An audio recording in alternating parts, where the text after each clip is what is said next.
মধ্যে আমাদের 1995 সালে ওয়াটার ট্যাঙ্ক একটা সাপ্লাই উদ্বোধন হয়েছিল, খগেন্দ্র জেনা করেছিল। এখন পর্যন্ত আমাদের পুকুর খুলে 1 বছর থেকে পালিয়ে গেছে। আমাদের এখন পর্যন্ত কোনো রিজার্ভ ট্যাঙ্কের কাজ হচ্ছে না। পূর্ব মেদিনীপুরের এগরার কসবাগোলায় পানীয় জলের তীব্র সংকট। দীর্ঘ 1 বছর ধরে কাজ থমকে ক্ষুব্ধ এলাকাবাসীরা পথ অবরোধ করে বিক্ষোভ দেখালেন। এগরার কসবাগোলায় পানীয় জলের দাবিতে পথ অবরোধ করে বিক্ষোভ দেখালেন স্থানীয় বাসিন্দারা। দীর্ঘদিন ধরে চলা জল সংকটের সমাধান না হওয়ায় বৃহস্পতিবার একযোগে রাস্তায় নেমে প্রতিবাদে সামিল হন তারা। স্থানীয়দের অভিযোগ, 1995 সালে উদ্বোধন হওয়া রিজার্ভার ট্যাঙ্ক থেকে নিয়মিত জল সরবরাহ হওয়ার কথা থাকলেও তা দীর্ঘদিন ধরে বিঘ্নিত হচ্ছে। 1 বছর আগে নতুন রিজার্ভার তৈরির জন্য খনন কাজ শুরু হলেও এখনও পর্যন্ত কাজের কোনো অগ্রগতি হয়নি। সরকারি প্রকল্পের কাজ অর্ধসমাপ্ত অবস্থায় পড়ে থাকায় ক্ষোভে ফেটে পড়েছেন এলাকাবাসীরা। স্থানীয় পাম্প অপারেটর চয়ন দাসের কথায়, পাম্প চালানো হলেও সকলের কাছে জল পৌঁছচ্ছে না। ফলে প্রতিনিয়ত এজেন্সির মাধ্যমে কর্মরত পাম্প অপারেটরের সঙ্গে গ্রামবাসীদের উত্তেজনা চরমে পৌঁছচ্ছে। রমজান মাসে বিশুদ্ধ পানীয় জলের অভাবে কঠিন পরিস্থিতির সম্মুখীন হচ্ছেন এলাকার বাসিন্দারা। অভিযোগ, কন্ট্রাক্টর কিশোর ঘোষের গাফিলতির কারণে 1 বছর ধরে গর্ত খুঁড়ে রেখে কাজ বন্ধ রাখা হয়েছে, অথচ কোনো প্রশাসনিক হস্তক্ষেপ দেখা যায়নি। সরকারি তরফ থেকেও মিলছে না আশানুরূপ সহায়তা, এমনটাই দাবি আন্দোলনকারীদের। আজকের অবরোধ, আমরা এই রমজান মাসে জল খাওয়ার জন্য পাগল হয়ে গেছি। কেননা আমাদের এই ওয়াটার ট্যাঙ্ক 1995 সালে উদ্বোধন হয়েছিল, খগেন্দ্রনাথ জেনা করেছিল। এখন পর্যন্ত কোনো উন্নয়নের কাজ নেই। আপনারা দেখেছেন ওই ভিত খুলেছে গর্ত পুকুরের মতো। আজ 1 বছর ধরে খুলে কন্ট্রাক্টর সাহেব বাড়ি চলে গেছে। ওর নাম হচ্ছে কিশোর ঘোষ, চন্দ্রকোনা রোড বাড়ি। কিশোর ঘোষ ও চলে গেছে। কিসের জন্য গেছে আমরা বলতে পারছি না, কিন্তু আমাদের নেতারা, যে দেশের নেতারা, কোনো আমাদের কথা শুনছে না। কেন যে শুনছে না তারাই জানে। আমি টিএমসি করি, টিএমসির সব দল আমাদের পিছনে দাঁড়িয়ে আছে। আমরা দিদিকে উন্নয়নে দেখতে চাই। 2026-এ যে ভোট আছে, আরও দিদির ভোট যেরকম বাড়তে চায়, আমরা ওইটা চাই। দিদির হাত জোড় করে বলছি, দিদি যেরকম আমার এই কাজটা 2026-এর আগে আমাদের কাজটা পূরণ করে দে। আপনার নাম? আমার নাম এসকে মহিজুদ্দিন, বাড়ি কসবাগোলা, এগরা থানা, পূর্ব মেদিনীপুর, পাঁচরোল গ্রাম অঞ্চল।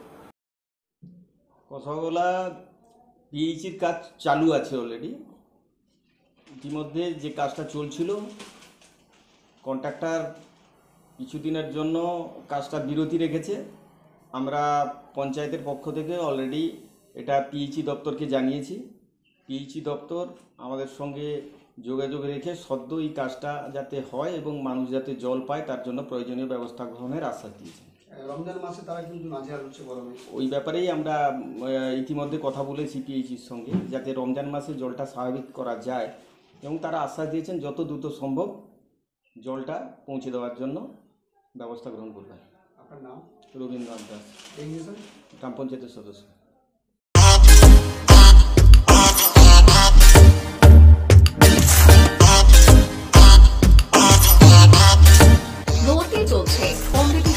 বিদ্যাসাগর মিশন স্কুল নার্সারি থেকে 5ম শ্রেণী পর্যন্ত 2025-26 শিক্ষাবর্ষে ভর্তি চলছে।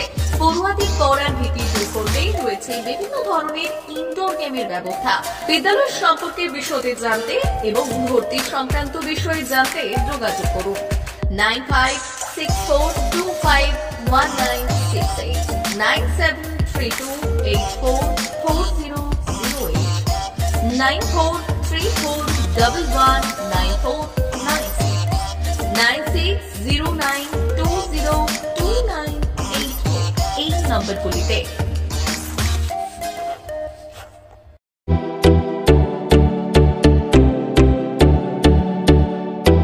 সাবেক আলী, আমার দোকান নেম হচ্ছে ফারহান ইলেকট্রনিক্স। আমার এখানে একটা অফার চলছে লাকি কুপনের মাধ্যমে। এসি, ফ্রিজ, মোবাইল আর আপনার টিভি, কুলার সব মিলে একটা লাকি কুপনের মাধ্যমে একটা টোকন দেওয়া হচ্ছে।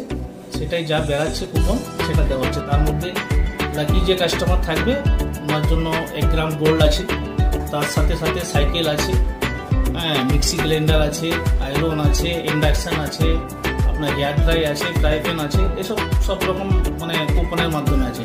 অফারটা চলছে আমার এই ফেব্রুয়ারি থেকে 10 থেকে 20 ফেব্রুয়ারি, আবার মার্চ মাসে 10 থেকে 20, এপ্রিল মাসে 10 থেকে 20, 3 মাসে অফার রেখেছি টোটাল। ঠিক আছে, 3 মাসে 120 খানা গিফট টোটাল কাস্টমারের জন্য রেখেছি। আমার শপ হচ্ছে কসবা নারায়ণগড় থানা, পোস্ট অফিসের সামনে, ফারহান ইলেকট্রনিক্স। মোবাইল নম্বর হচ্ছে 9735696007। নারায়ণগড় বাজার ফারহান ইলেকট্রনিক্স থেকে আমি একটা এসি কিনেছিলাম, লাকি কুপন তুলেছিলাম আমি, সঙ্গে একটা গিফট দিয়েছে সাদেক ভাই। ভালো থেকো, কংগ্রাচুলেশন। ঠিক আছে, থ্যাংক ইউ।